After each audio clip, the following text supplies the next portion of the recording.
Praise the Lord. Hallelujah. കർത്താവ് നിങ്ങളെ ധാരാളമായി അനുഗ്രഹിക്കട്ടെ. വീണ്ടും നിങ്ങളോടൊപ്പം ദൈവവചനമായിട്ടായിരിക്കാൻ സ്വർഗത്തിലെ ദൈവത്തെ ആക്കിയതിന് ഞാൻ കർത്താവിനെ നന്ദിയോടെ സ്തുതിക്കുന്നു. കർത്താവിന്റെ വചനത്തെ നമ്മൾ കൂടുതൽ കൂടുതൽ മനസ്സിലാക്കുമ്പോൾ ദൈവവചനത്തിന്റെ ആധികാരികത, അതായത് ആധികാരികമായിട്ട് ദൈവവചനം എന്ന് പറയുമ്പോൾ തന്നെ നമുക്ക് വചനത്തിൽ അറിയാമല്ലോ, ദൈവം വചനമാകുന്നു, വചനം ദൈവമാകുന്നു. വ്യക്തമായിട്ട് യോഹന്നാന്റെ സുവിശേഷം 1-2 വാക്യങ്ങൾ അത് വളരെ വ്യക്തമായി പറയും. ആദിയിൽ വചനമുണ്ടായിരുന്നു, വചനം ദൈവത്തോടു കൂടിയായിരുന്നു, വചനം ദൈവമായിരുന്നു. ദൈവവചനമാണ് നമ്മുടെ ജീവിതത്തിന്റെ ഏറ്റവും നല്ല ഔഷധം. ദൈവവചനമാണ് നമ്മുടെ ജീവിതത്തിന്റെ ഏറ്റവും വലിയ ഉത്സാഹം, ഉന്മേഷം. ദൈവവചനമാണ് സകലം. അപ്പൊ അതുകൊണ്ട് തന്നെ എത്രത്തോളം നമ്മൾ ദൈവവചനത്തെ തിരിച്ചറിയുന്ന അത്രത്തോളം നമ്മുടെ ജീവിതമാണ് രൂപാന്തരപ്പെടുന്നത്. ഹല്ലേലൂയ.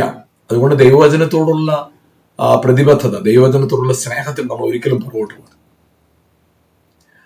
നമുക്ക് റോമാലേഖനം അതിന്റെ 9-ാം അധ്യായത്തിന്റെ 3-ാമത്തെ വാക്യത്തില് 4-ാമത്തെ വാക്യത്തിൽ ഇങ്ങനെയാണ് എഴുതിയിരിക്കുന്നത്: അവർ ഇസ്രായേല്യർ പുത്രത്വവും തേജസ്സും നിയമങ്ങളും ന്യായപ്രമാണവും ആരാധനയും വാഗ്ദത്തങ്ങളും അവർക്കുള്ളത്. അവിടെ കഴിഞ്ഞ ദിവസങ്ങളിൽ നമ്മൾ ന്യായപ്രമാണം അവർക്കുള്ളത് എന്നതിനെ കുറിച്ച് വ്യക്തമായി നമ്മൾ ചിന്തിച്ചു. എന്നാൽ ഈ വരുന്ന 2 എപ്പിസോഡുകൾ നമ്മൾ ചിന്തിക്കുന്നത് ആരാധന അവർക്കുള്ളത് എന്ന്. ആരാധന അവർക്കുള്ളത്. ആരാധന എന്ന് നമ്മൾ പറയുമ്പോൾ ആരാധന എന്ന വാക്കിനെ നമ്മൾ മനസ്സിലാക്കണം. ആരാധന എന്ന വാക്ക് ദൈവവചനത്തിൽ നമ്മൾ കാണുന്നത് ഉൽപ്പത്തി പുസ്തകം 22-ാം അധ്യായത്തിലാണ്. ആരാധന എന്ന യഥാർത്ഥമായ അർത്ഥത്തിൽ ആദ്യമായിട്ട് ആ വാക്ക് എഴുതിയിരിക്കുന്നത് ഉൽപ്പത്തി പുസ്തകം 22-ാമത്തെ അധ്യായത്തിലാണ്. അവിടെ ഉൽപ്പത്തി പുസ്തകം 22-ാം അധ്യായത്തില് അവിടെ 5-ാമത്തെ വാക്യം, അബ്രഹാം ബാല്യക്കാരോട് നിങ്ങൾ കഴുതയുമായി ഇവിടെ ഇരിപ്പിൻ, ഞാനും ബാലനും അവിടത്തോളം ചെന്ന് ആരാധന കഴിച്ചു മടങ്ങി വരാമെന്ന് പറഞ്ഞു.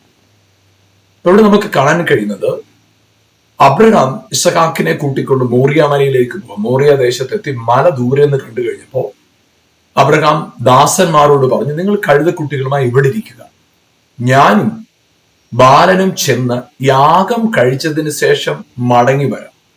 യാഗം കഴിച്ചിട്ട് മടങ്ങി വരാം. അവിടെ അവര് പറയുന്ന കാര്യം ആരാധന കഴിച്ച് മടങ്ങി വരും. ആരാധന എന്ന് പറയുമ്പോൾ അവിടെ നമുക്ക് അതിന്റെ 2-ാമത്തെ വാക്യത്തിൽ വായിക്കാൻ സാധിക്കുന്ന എങ്ങനെയാണ്: അപ്പോൾ അവൻ നിന്റെ മകനെ, നീ സ്നേഹിക്കുന്ന നിന്റെ ഏകജാതന ഇസഹാക്കിനെ തന്നെ കൂട്ടിക്കൊണ്ട് മോറിയ ദേശത്ത് നിന്ന് അവിടെ ഞാൻ നിന്നോട് കൽപ്പിക്കുന്ന ഒരു മലയിൽ അവനെ ഹോമയാഗം കഴിക്ക എന്ന് അരുളിച്ചു. അപ്പൊ അവിടെ ദൈവം ആവശ്യപ്പെടുന്നത് മകനെ ഹോമയാഗമായി അർപ്പിക്കാനായിട്ട്. അപ്പൊ മകനെ ഹോമയാഗമായി അർപ്പിക്കുക എന്നതിനെ ഇവിടെ അബ്രഹാം പറയുന്നത് ഇങ്ങനെയാണ്: ഞാനും ബാലനും അവിടത്തോളം ചെന്ന് ആരാധന കഴിച്ച് മടങ്ങി വരും. അപ്പൊ അവിടെ യാഗത്തെയാണ് ആരാധന എന്ന വാക്കുകൊണ്ട് അബ്രഹാം ഉദ്ദേശിക്കുന്നത്. ആരാധന. ഇപ്പൊ ആരാധന, യാഗം ആരാധനയോട്, അതായത് ആരാധനയെ അവരുടെ ജീവിതത്തിൽ അന്നത്തെ കാലത്ത് യാഗം അർപ്പിക്കുക എന്ന് പറഞ്ഞാൽ ആരാധിക്കുക എന്ന് പറഞ്ഞാൽ എന്തെങ്കിലും സമർപ്പിക്കുക എന്നുള്ള അർത്ഥത്തിൽ തന്നെയാണ്. വഴിപാട് കഴിക്കുക എന്നുള്ള അർത്ഥത്തിൽ തന്നെയാണ് അവിടെ പറയുന്നത്. നമുക്ക് അവിടെ ആരാധന എന്ന് പറയുമ്പോൾ give something to the Lord എന്ന മീനിങ്ങിലാണ് ഉള്ളത്. ദൈവത്തിന് ചിലത് സമർപ്പിക്കുക. അപ്പൊ നമുക്കറിയാം അവിടെ വഴിപാട് കർപ്പിക്കുന്നതിനെ ആരാധന എന്ന് പറയാറുണ്ട്. അതുപോലെ തന്നെ ദൈവത്തെ വീണ് നമസ്കരിക്കുന്നതിനെ ആരാധന എന്ന് പറയാറുണ്ട്. അപ്പൊ അവിടെ ബഹുമാനം നൽകുകയാണ്. അപ്പൊ നൽകുന്നു, അതിനെയാണ് ആരാധന. അപ്പൊ നമുക്കറിയാം നമ്മുടെ ഇന്നത്തെ കാലത്ത് ആരാധനയുടെ അർത്ഥം വേറൊന്നാണ്. നല്ലപോലെ കൈയടിക്കുക, പാട്ട് പാടുക, അല്ലെങ്കിൽ യഹോവയായ ദൈവമേ നീ പരിശുദ്ധനാകുന്നു എന്ന് പറയുക. അതിനെയാണ് ആരാധന എന്ന് പറഞ്ഞാൽ അവൻ അർഹിക്കുന്ന ആ മഹത്വം അവന് കൊടുക്കുന്നതിനെ ആരാധന. അപ്പൊ give something to the Lord എന്ന മീനിങ്ങിലാണ് ആരാധനയെ നമുക്ക് കാണുന്നത്. നമുക്ക് ആ അർത്ഥത്തിൽ കാണാൻ സാധിക്കുമ്പോൾ ഉൽപ്പത്തി പുസ്തകത്തില് അതിന്റെ 6-ാം അധ്യായത്തിലാണ് ആരാധനയെ കുറിച്ച് 4-ാമത്തെ അധ്യായത്തിന്റെ 26-ാം വാക്യത്തിലാണ് ആരാധന കാണുന്നത്. ഷേത്തിനും ഒരു മകൻ ജനിച്ചു, അവന് ഏനോശ് എന്ന് പേരിട്ടു. അക്കാലത്ത് യഹോവയുടെ നാമത്തിലുള്ള ആരാധന തുടങ്ങി. അവിടെ നമ്മൾ കാണുന്ന യഹോവയുടെ നാമത്തിലുള്ള ആരാധന അവിടെ ആരംഭിച്ചു. അപ്പൊ ഈ ആരാധനയെ ഉൽപ്പത്തി പുസ്തകം 22-ാം അധ്യായത്തിന്റെ 2-ാം വാക്യത്തിലും 5-ാം വാക്യത്തിലും നമ്മൾ വായിക്കുന്ന അനുസരിച്ച് യാഗത്തെയാണ് ആരാധന എന്ന് പറയുന്നത്. എങ്കിൽ യാഗം ഇതിനു മുമ്പേ ആരംഭിച്ചായിരുന്നു അല്ലെ. നമുക്കത് 4-ാമത്തെ അധ്യായത്തിൽ കാണാൻ കഴിയും. അതിന്റെ 3-ാമത്തെ വാക്യം, അതിന്റെ 3-ാം വാക്യം. കുറെ കാലം കഴിഞ്ഞിട്ട് കായിൻ നിലത്തെ അനുഭവത്തിൽ യഹോവയ്ക്ക് ഒരു വഴിപാട് കൊണ്ടുപോകും. 4-ാം വാക്യം.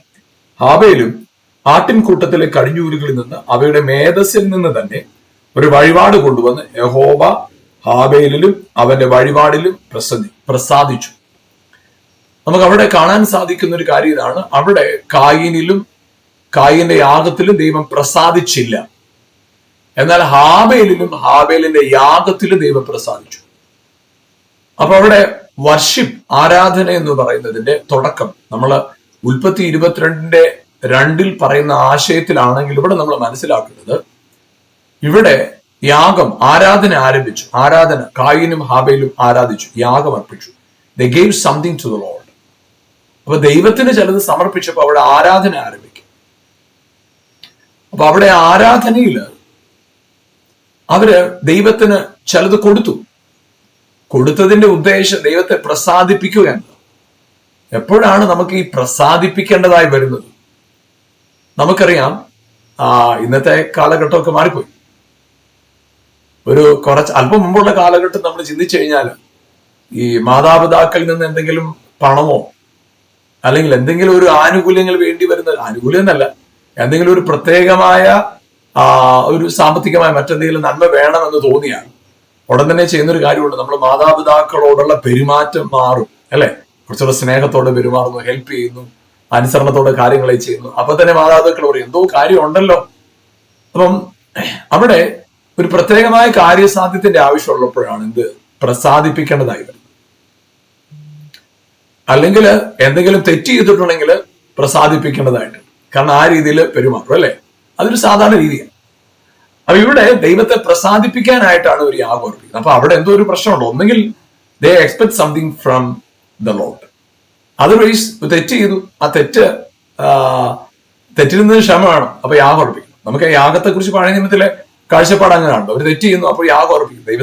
തെറ്റ് ചെയ്ത് അവർ ആ തെറ്റിൽ നിന്ന് ദൈവത്തെ പ്രസാദിപ്പിക്കാനായിട്ട് അവർ യാഗം അർപ്പിക്കും. അപ്പൊ ഈ യാഗം എന്ന് പറയുന്നത് ഇവരെ സംബന്ധിച്ചിടത്തോളം ഇവർക്കറിയാം. കായിനും ആബേലിനെ സംബന്ധിച്ചിടത്തോളം കായിനും ആബേലും അമ്മയിലും അപ്പനിൽ നിന്നും കേട്ട കഥകളുണ്ട്. അവരുടെ ഒരു കാലഘട്ടം അവർ പറഞ്ഞു കൊടുത്താണ് അല്ലെ.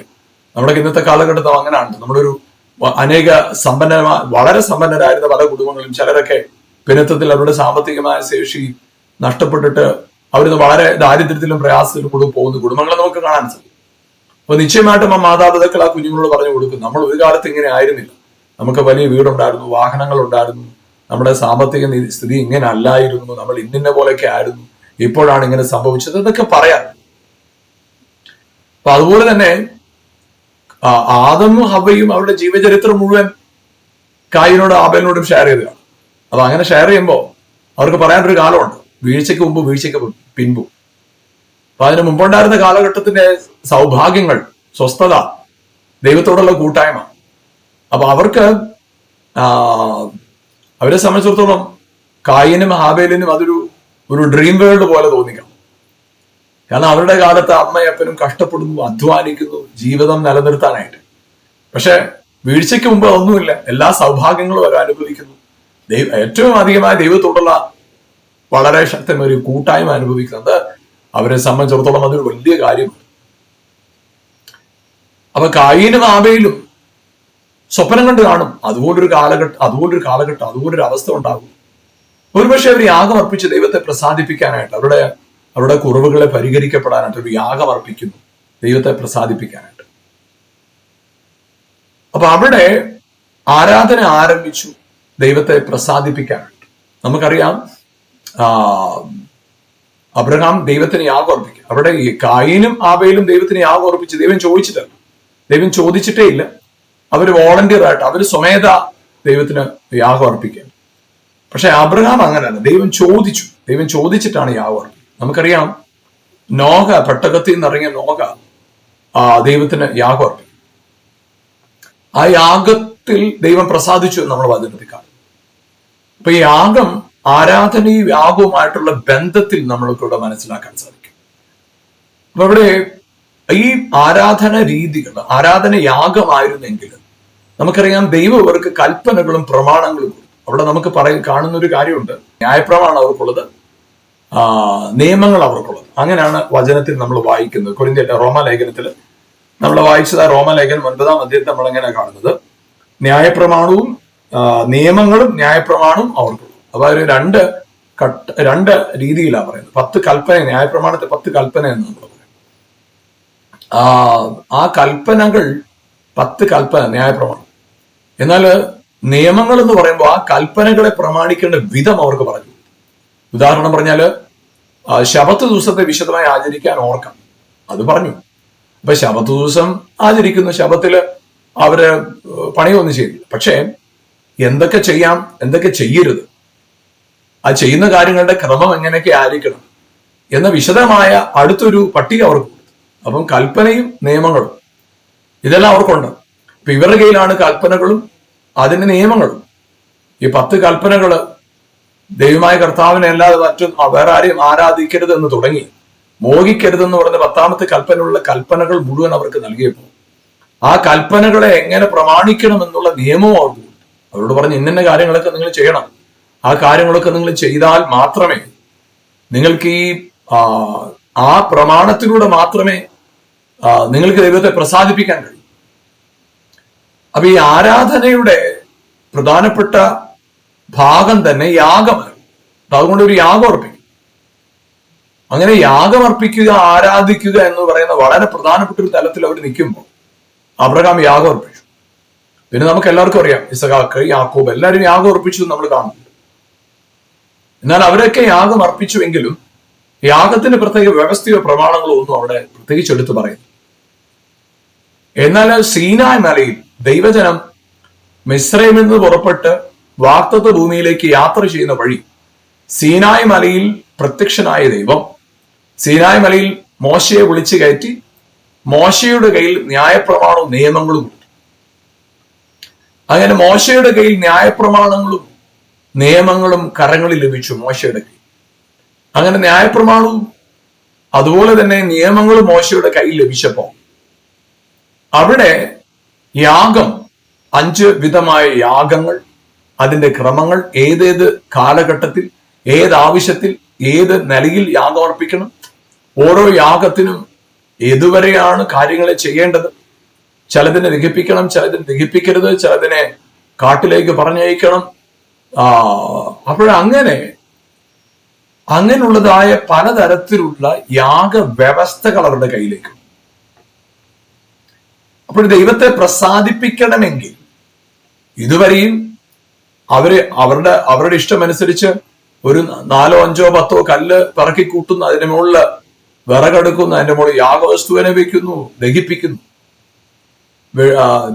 യാഗവസ്തുവിനെ കൊല്ലുന്നു, ദഹിപ്പിക്കുന്നു. അതായിരുന്നു യാഗം. ഇതുവരെ അവർക്ക് ആരാധന എന്ന് പറയുന്നത് അതിനപ്പുറത്തേക്ക് ഒരു ചിന്ത അവർക്ക്. പക്ഷെ ഇപ്പോഴും ആരാധനയുടെ രീതി മുഴുവൻ മാറി. ഇപ്പൊ പ്രമാണങ്ങൾ ദൈവം കൊടുത്തിട്ട് പറഞ്ഞു, ഇത് ഇന്നതുപോലെ ചെയ്യണം. നിങ്ങളുടെ ആരാധന പെർഫെക്റ്റ് ആകണമെങ്കിൽ വെറുതെ എന്തെങ്കിലും നിങ്ങൾ ചെയ്തിട്ട് കാര്യമില്ല. എവിടെങ്കിലും 2 കല്ല് കൂട്ടി വെച്ച് യാഗം അർപ്പിക്കുന്ന ആരാധന ഇനി ആരാധനയല്ല. ആരാധനയായി തീരണമെങ്കിൽ നിങ്ങൾ ഇന്ന കാര്യങ്ങൾ അനുഷ്ഠിക്കണമെന്ന നിർബന്ധം അവരുടെ മേലേക്ക് വന്നു. ഇപ്പൊ ന്യായപ്രമാണത്തോട് ചേർന്ന് നിയമങ്ങൾ കൊടുത്തു. അവ ഒരു ന്യായപ്രമാണം യാഗം അർപ്പിക്കുക, ആ യാഗങ്ങൾ അർപ്പിക്കുവാനായിട്ട് യാഗത്തിന്റെ വ്യവസ്ഥകൾ, യാഗത്തിൻ്റെതായ രീതികൾ അവര് പിന്തുടരാനായിട്ട് തുടങ്ങി. അപ്പൊ അവര് ഓരോ വിധത്തിലെ യാഗങ്ങൾ അവര് അർപ്പിക്കുവാൻ ആരംഭിച്ചപ്പോ ഓരോരോ കാര്യങ്ങളുടെ പ്രാപ്തി, അതിന്റെ പരിസമാപ്തി എന്ന് പറയാം അല്ലെ, ആ യാഗത്തിലൂടെ അവർക്ക് ലഭിക്കേണ്ട അനുഗ്രഹം എന്താണ്? പാപക്ഷമെങ്കിൽ അത്, അകൃത്യത്തിൽ നിന്ന് മോചനമെങ്കിൽ അത്, അല്ലെങ്കിൽ ദൈവത്തെ പ്രസാദിപ്പിക്കാനെങ്കിൽ അത്, പിന്നെ ദൈവത്തിന് വഴിപാടായി സ്പെഷ്യൽ ഗിഫ്റ്റ് ആയിട്ട് അർപ്പിക്കുന്നെങ്കിൽ അങ്ങനെ ഓരോ തരത്തിലുള്ള യാഗങ്ങൾ അവർ അർപ്പിക്കാൻ യാഗം. അപ്പോൾ ആരാധന യാഗത്തോട് ചേർന്ന് നിന്നപ്പോ ഈ ആരാധനയാകുന്ന യാഗം അർപ്പിക്കണമെങ്കിൽ എങ്ങനെ ചെയ്യണമെന്നുള്ള നിയമങ്ങളും പ്രമാണങ്ങളും ഇവരുടെ കയ്യിലായിരിക്കുന്നത്. അപ്പൊ ഇവരുടെ കയ്യിൽ ഈ വ്യവസ്ഥ ഉള്ളിടത്തോളം ഇവർക്ക് മാത്രമേ ദൈവത്തിന് പ്രസാദമുള്ള നിലയിൽ യാഗമർപ്പിക്കാൻ കഴിയൂ. മറ്റാർക്കും സാധ്യമല്ല. കാരണം വേറെ ആർക്കും അറിയില്ല ഇത് എങ്ങനെയാണ് ആരാധന അർപ്പിക്കേണ്ടത്, എങ്ങനെയാണ് ആരാധന നടത്തേണ്ടത്, എങ്ങനെയാണ് യാഗം അർപ്പിക്കേണ്ടത്. മറ്റാർക്കും അറിയില്ല. മറ്റാർക്കും അറിയാത്തത് കൊണ്ട് തന്നെ ആരാധനയുടെ പൂർണ്ണ അവകാശം, ആരാധനയുടെ പൂർണ്ണ അധികാരം ഈ ജനത്തിന്റെ കയ്യിലായി. ഹല്ലേലൂയ. അതുകൊണ്ടാണ് ഈ റോമാലേഖനം 9:4 പറയുന്നത് ആരാധന അവർക്കുള്ളത്. കാരണം ഈ ആരാധനയുടെ പൂർണ്ണ വ്യവസ്ഥ എങ്ങനെങ്കിലും യാഗം അർപ്പിച്ച ദൈവം പ്രസാദിക്കുന്നു. അപ്പൊ യാഗം അതിന്റെ പൂർണ്ണതയിലെത്തുകയും ആ യാഗം കൊണ്ട് എന്താണ് ഉദ്ദേശിച്ചത് അതിന്റെ ഫലം ഇവരുടെ ജീവിതത്തിൽ ഉണ്ടാകണമെങ്കിൽ ഈ പ്രമാണം അനുസരിക്കണം. പ്രമാണം ഇവരുടെ കയ്യിലല്ലേ? ന്യായപ്രമാണവും നിയമങ്ങളും ഇവരുടെ കയ്യിലാണ്. അത് ഇവർക്കുള്ളതാണ്. അപ്പൊ അതുകൊണ്ട് അവരെ സംബന്ധിച്ചിടത്തോളം ആ ഒരു കാലഘട്ടത്തിൽ അവർക്ക് എടുത്തു പറയാവുന്ന ഏറ്റവും വലിയ അഭിമാനമായിരുന്നു ന്യായപ്രമാണം. അവർക്ക് എടുത്തു പറയാം, ന്യായപ്രമാണം ഞങ്ങളുടെ പക്കലാണ്. അതുകൊണ്ട് തന്നെ ആരാധന ഞങ്ങളുടെ മാത്രം അവകാശമാണ്. മറ്റാർക്കും അതിനകത്ത് അവകാശം പറയാനില്ല. അവരെ സംബന്ധിച്ചിടത്തോളം അത് വലിയൊരു കാര്യമാണ്. അപ്പൊ ആരാധന അവർക്കുള്ളതായി മാറി. അത് മാത്രമല്ല, അവരെ സംബന്ധിച്ചിടത്തോളം അവരവകാശപ്പെട്ട ചില കാര്യങ്ങൾ നമുക്ക് യോഹന്നാന്റെ സുവിശേഷം 4-ാം അധ്യായത്തില് നമുക്കത് കർത്താവായ യേശു ശമരിയാക്കാരി സ്ത്രീയോടുള്ള സംഭാഷണത്തിൽ നമുക്കത് വായിക്കാനായിട്ട് കഴിയും. യോഹന്നാന്റെ സുവിശേഷം 4-ാമത്തെ അധ്യായത്തില് അവിടെ നമുക്കത് വായിക്കാം. അതിന്റെ 20-ാമത്തെ വാക്യം, ഞങ്ങളുടെ പിതാക്കന്മാർ ഈ മലയിൽ നമസ്കരിച്ചു വന്നു, നമസ്കരിക്കേണ്ടുന്ന സ്ഥലം യെരൂശലേമിലാകുന്നു എന്ന് നിങ്ങൾ പറയുന്നു എന്ന് പറഞ്ഞു.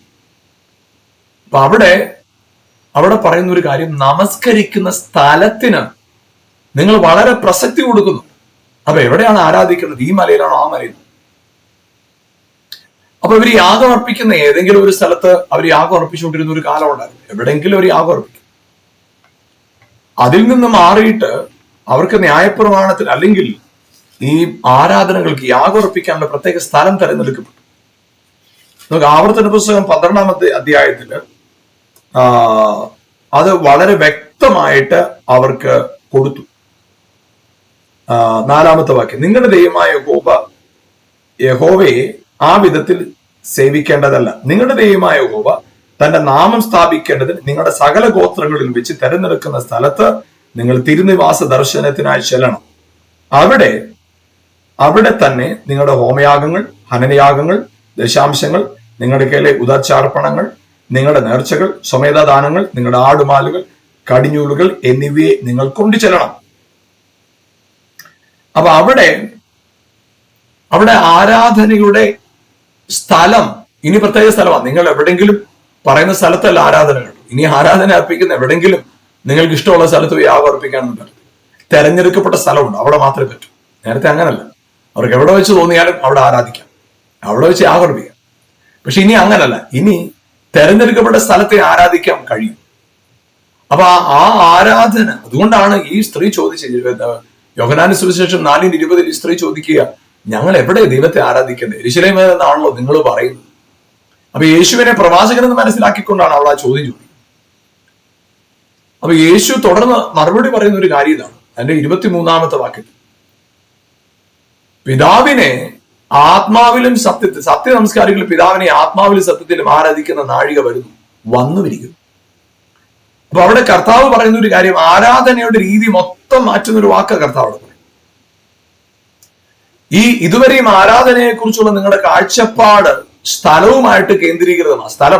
ഒരു സ്ഥലത്ത് ആരാധിച്ചാൽ അതാണ് ആരാധന. ഈ സ്ഥലത്ത് ആരാധിക്കണം, വേറൊരു സ്ഥലത്ത് ആരാധിച്ചാൽ പ്രശ്നം. ഈ സ്ഥലത്ത് ആരാധിച്ച ദൈവം ആരാധനയെ പ്രസാദിക്കും. അതായിരുന്നു അവരുടെ മനസ്സിൽ കിടന്ന ഒരു അറിവ്. അപ്പൊ അങ്ങനെ ആരാധനയുടെ തെറ്റായ ഒരു കാഴ്ചപ്പാടിൽ അവർ നിൽക്കുക. തെറ്റായെന്നല്ല, ദൈവം കൊടുത്തൊരു കാഴ്ചപ്പാട്, അവരതിൽ നിൽക്കുക. അപ്പൊ ആ ഒരു കാഴ്ചപ്പാടിൽ അവർ നിൽക്കുന്ന കാലഘട്ടത്തിൽ ദൈവികമായ ഒരു ഇടപെടലുണ്ടാകും.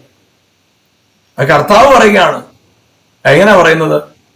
ദൈവത്തെ ആരാധിക്കുന്ന ഈ മലയിലുമല്ല ആ മലയിലുമല്ല. നിങ്ങൾ മലയിൽ ഓടി നടന്നല്ല ദൈവത്തെ ആരാധിക്കുന്നത്. ദൈവത്തെ നിങ്ങൾ ആരാധിക്കുന്നുവെങ്കിൽ ആത്മാവിലും സത്യത്തിലും ആരാധിക്കണം. നിങ്ങളുടെ ആരാധനയുടെ പ്രസക്തി സ്ഥലകേന്ദ്രീകൃതമല്ല. ഇനി മുതൽ സ്ഥലകേന്ദ്രീകൃതമല്ല. അപ്പൊ ആരാധന അവർക്കുള്ളത്, യഹൂദന്മാർക്കുള്ളത്, അത് ബൈബിളിലെ വാക്യമാണ്. റോമാലേഖനം 9:4 അവർക്കുള്ളതാണ് ആരാധന. എന്നാൽ ഇവിടെ കർത്താവ് പറയുകയാണ്, സത്യനമസ്കാരികൾ സ്ഥല പരിമിതികൾക്ക് അതീതമായി ആരാധിക്കുന്ന സമയം വരും. സ്ഥലപരിമിതികൾക്ക് അതീതമായി, സ്ഥലത്തിന്റെ പരിമിതിക്ക് അതീതമായി, സ്ഥലം എന്ന് പറയുന്ന കൺസെപ്റ്റിൽ നിന്ന് മാറി ആരാധന ആത്മാവിലാകുന്ന ഒരു സീസണിലേക്ക് വരികയാണ്. ട്രൂ വർഷിപ്പേഴ്സ് ദൈവത്തെ ആത്മാവിലും സത്യത്തിലും ആരാധിക്കുന്ന കാലം. അതായത് പ്രിയപ്പെട്ടവരെ, ഇവിടെ ആരാധന എന്ന് പറയുന്നത് ദൈവവും ജനവും ഒന്നിക്കുന്ന ഒരു സ്ഥലമായിട്ട് മാറിയ ആരാധന. ദൈവത്തെ ഭയന്ന് നടന്ന ജനത്തിന് ആരാധന അർപ്പിക്കുമ്പോൾ ആ ഭയമില്ല. കാരണം യാഗം അർപ്പിക്കുന്ന സ്ഥലത്ത് ദൈവം ഇറങ്ങി വരിക, എന്റെ തെറ്റുകളെ ക്ഷമിക്കപ്പെടുന്നു എന്നൊരു ബോധ്യം. അപ്പൊ അതുകൊണ്ട് തന്നെ ആരാധനയും യാഗങ്ങളും അവരെ സംബന്ധിച്ചിടത്തോളം അവരുടെ മനസ്സാക്ഷിയെ രൂപപ്പെടുത്തുന്നതായിരുന്നു, ഇല്ലെങ്കിൽ മാറ്റുന്നതായിരുന്നു ആരാധന. അതുകൊണ്ട് അവിടെ യേശു പറയുന്ന ഒരു കാര്യം, യോഹന്നാന്റെ സുവിശേഷം 4:23 കർത്താവ് പറഞ്ഞ, സത്യ നമസ്കാരികൾ പിതാവിനെ ആത്മാവിലും സത്യത്തിലും ആരാധിക്കുന്ന നാഴിക വരും.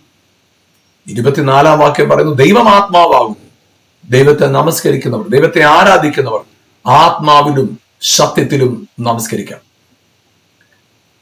അപ്പോൾ ചിന്തിച്ചു നോക്കുക.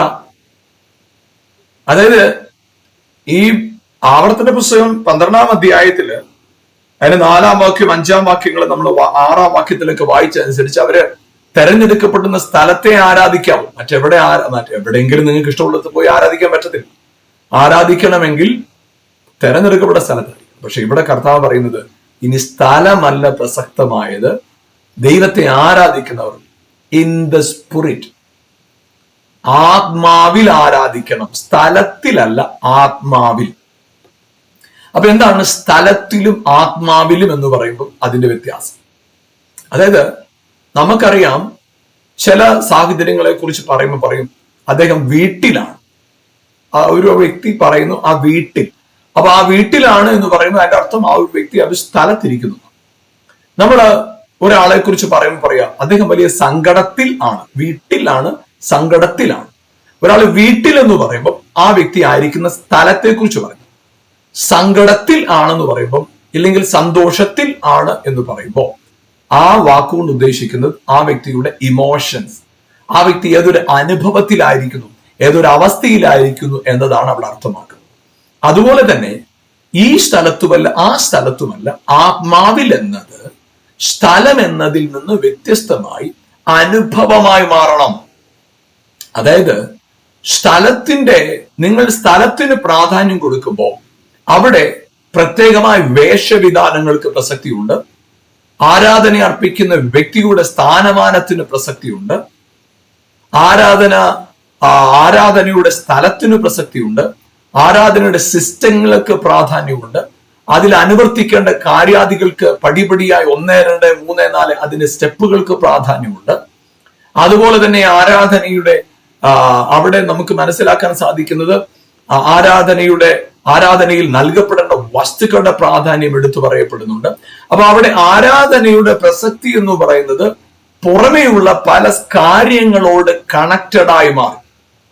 അങ്ങനെ പുറമെയുള്ള പലവിധ കാര്യങ്ങളോട് കണക്റ്റഡ് ആയിട്ട് നിന്ന സാഹചര്യത്തിൽ നിന്ന് ഒരു പരിധിവരെ യാഗം അല്ലെങ്കിൽ ആരാധന എന്ന് പറയുന്നത് ജനത്തിനൊരു ബാധ്യതയായി മാറി എന്ന് വേണം പറയാം. അങ്ങനെ ഒരു ബാധ്യതയായി നിൽക്കുന്ന സമയത്ത് കർത്താവ് പറഞ്ഞൊരു കാര്യമാണ്, ഇനി നിങ്ങൾ ആരാധിക്കുന്നത് ബാധ്യതയോടെ അല്ല, സ്വസ്ഥതയോടെയാണ്. കർത്താവിനെ ആരാധിക്കുന്നവർ ആത്മാവിലും സത്യത്തിലും ആരാധിക്കണം. Praise God. അതായത് ഹല്ലേലൂയ, ഇനി നിങ്ങളുടെ ആരാധനയ്ക്ക് നിങ്ങൾ കൊണ്ടുവരുന്ന വസ്തുവകകൾക്കല്ല ഇമ്പോർട്ടൻസ്. ഹല്ലേലൂയ, ആരാധനയിൽ നിങ്ങൾ ദൈവത്തോടുള്ള മനോഭാവത്തിനാണ് പ്രസക്തി. പ്രിയപ്പെട്ടവരെ, ഹല്ലേലൂയ, അവിടെ ഇന്ന് ഞാൻ പറയട്ടെ, നിങ്ങൾ കർത്താവിനെ ആരാധിക്കുമ്പോൾ നിങ്ങളുടെ അകത്ത് നിങ്ങൾ അർപ്പിക്കുന്ന വസ്തുവകകൾക്കല്ല പ്രാധാന്യം, നിങ്ങൾ കൊണ്ടുവരുന്ന വഴിപാടുകൾക്കല്ല പ്രാധാന്യം. ഹല്ലേലൂയ. നിങ്ങൾ ദൈവസന്നിധി നിൽക്കുമ്പോൾ ദൈവം നിങ്ങളുടെ ആരാണെന്നുള്ള തിരിച്ചറിവില്ലേ, അതിനാണ് പ്രാധാന്യം. അതുകൊണ്ടാണ് യേശു പ്രാർത്ഥന പഠിപ്പിച്ചപ്പോൾ പറഞ്ഞത്, സ്വർഗസ്ഥനായ ഞങ്ങളുടെ പിതാവേ. നിങ്ങൾ പ്രാർത്ഥിക്കുമ്പോൾ ഇനി ചെയ്യേണ്ടത് കാര്യാദികളോടുകൂടെ ചേർന്നല്ല, ബന്ധത്തോട് ചേർന്നാണ്. അവൻ എന്റെ പിതാവാണെന്നുള്ള ബോധ്യത്തിലാണ് നിങ്ങൾ ആരാധിക്കേണ്ടത്. പ്രിയപ്പെട്ടവർ, ഞാൻ പറയട്ടെ, നിങ്ങളുടെ ജീവിതത്തിലും എവിടെയെങ്കിലും ഹല്ലേലൂയ നിങ്ങൾ പ്രയാസങ്ങളിൽ കൂടെ പോകുന്നെങ്കിൽ, പ്രതിസന്ധികളിൽ കൂടെ പോകുന്നെങ്കിൽ, നിങ്ങളോട് ഞാൻ പറയട്ടെ, പ്രയാസങ്ങളും പ്രതിസന്ധികളും മാറാനായിട്ട് കർത്താവിന് വഴിപാടിന്റെ ആവശ്യമില്ല. കർത്താവിന്റെ ഒറ്റ കാര്യം മതി, അവനെ പിതാവായിട്ട് അംഗീകരിക്കുക, അവനെ പിതാവാണെന്നുള്ള ബോധ്യത്തിൽ കാര്യങ്ങൾ ചെയ്യുക. അവൻ പിതാവാണ് എന്ന അറിവോടുകൂടെ നിങ്ങൾ നിൽക്കുക. നിങ്ങളുടെ ജീവിതത്തിന്റെ അവസ്ഥകളെ മാറ്റാനായിട്ട് ആ ഒരൊറ്റ തിരിച്ചറിവിന് സാധ്യമാണ്. അതേ പ്രിയപ്പെട്ടവരെ, അത് ഇന്ന് ഹല്ലേലൂയ നിങ്ങൾ ഈ പ്രോഗ്രാം കാണുമ്പോൾ നിങ്ങളുടെ ജീവിതത്തിൽ നിങ്ങളുടെ അവസ്ഥ എന്തു വലുതാകട്ടെ, ദൈവത്തെ പ്രസാദിപ്പിക്കാനായിട്ട് മറ്റൊന്നും വേണ്ട. അവൻ പിതാവാണെന്ന് മനസ്സിലാക്കുക, അവനെ പിതാവായി തിരിച്ചറിയുക. ആ ഒരൊറ്റ അറിവ് മതി നിങ്ങളുടെ ജീവിതത്തിന്റെ അവസ്ഥകൾ മാറാനായിട്ട്. ആമേൻ. അതുകൊണ്ട് പ്രിയപ്പെട്ടവരെ, നിങ്ങളിന്ന് പ്രാർത്ഥിക്കുമ്പോൾ തിരിച്ചറിവോടുകൂടെ പ്രാർത്ഥിക്കുക. ഞാൻ അറിയുന്നു ദൈവം എന്റെ പിതാവാണ്. ആ ഒരൊറ്റ ബോധ്യത്തിൽ യാഗം പൂർത്തിയായി കഴിഞ്ഞു നിങ്ങളുടെ ജീവിതത്തിന്റെ അവസ്ഥ മാറും. നിശ്ചയമായി നമുക്ക് ഒരുമിച്ച് പ്രാർത്ഥിക്കാം. ഞങ്ങളുടെ നല്ല കർത്താവ് യേശുവിന്റെ നാമത്തിൽ പ്രാർത്ഥിക്കുന്നു.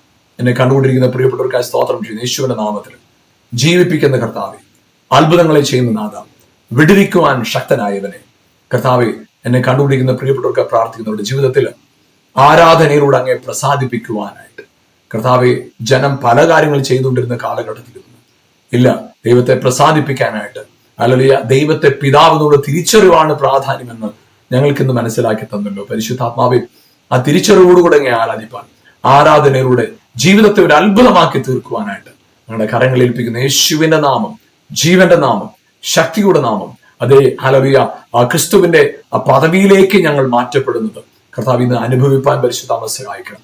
കർത്താവിന്റെ കരങ്ങളിൽ ഏൽപ്പിക്കുന്നു, അനുഗ്രഹമാക്കി ജയമാക്കി ഞങ്ങളെ നിർത്തിയിരിക്കുന്നവരുടെ നന്ദി പറയുന്നു. തുടർന്ന് അസാധാരണമായ കൃപകളോട് ഞങ്ങൾ നിറയ്ക്കണമേ, അഭിഷേകത്താൽ നിറയ്ക്കണമേ. കർത്താവെ, ജീവിതത്തില് ദൈവത്തെ എവിടെയോ ദൂരെ നിൽക്കുന്ന ആളായി കണ്ട് ദൈവത്തോട് അടുത്തു വരാനായിട്ട് കുറ്റബോധ നിമിത്തം കഴിയാത്തവർക്കായി പ്രാർത്ഥിക്കുന്നു. ഇപ്പോൾ യേശുവിന്റെ നാമത്തിൽ ദൈവത്തെ പിതാവാന്ന നിലയിൽ മനസ്സിലാക്കിക്കൊണ്ട് ഞങ്ങളുടെ കുറവുകൾ പറഞ്ഞ് ദൈവസന്നിധിയിൽ ദൂരെ ഓടി മറയാനല്ല, ഞങ്ങളുടെ ബലഹീനതകളെ ഏറ്റുപറഞ്ഞ് കർത്താവിനോട് ചേർന്ന് അടുത്തു വന്ന് പാപക്ഷമയോടെ, പാപം ക്ഷമിച്ച ബോധ്യത്തോടുകൂടെ കർത്താവിനോട് നിൽപ്പാൻ അവരെ സഹായിക്കണമെന്ന് പ്രാർത്ഥിക്കുന്നു. അതിനെ അനുഗ്രഹിച്ച് പ്രാർത്ഥിക്കുന്ന കർത്താവെ, യേശുവിൻ നാമത്തിൽ തന്നെ പിതാവേ, ആമേൻ, ആമേൻ. ഹല്ലേലൂയ. പ്രിയപ്പെട്ടവരെ, സത്യ നമസ്കാരികൾ പിതാവിനെ ആത്മാവിലും സത്യത്തിലും, അതെ, ആത്മാവിൽ കർത്താവിനെ ആരാധിപ്പാൻ കർത്താവ് നിങ്ങളെ സഹായിക്കട്ടെ. ഈ പ്രോഗ്രാം നിങ്ങൾക്ക് അനുഗ്രഹമായിരുന്നു എന്ന് വിശ്വസിക്കുന്നു.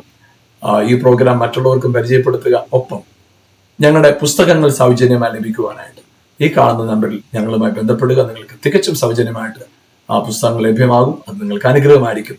കർത്താവ് നിങ്ങളെ ധാരാളം അനുഗ്രഹിക്കട്ടെ. God bless you. ആമേൻ.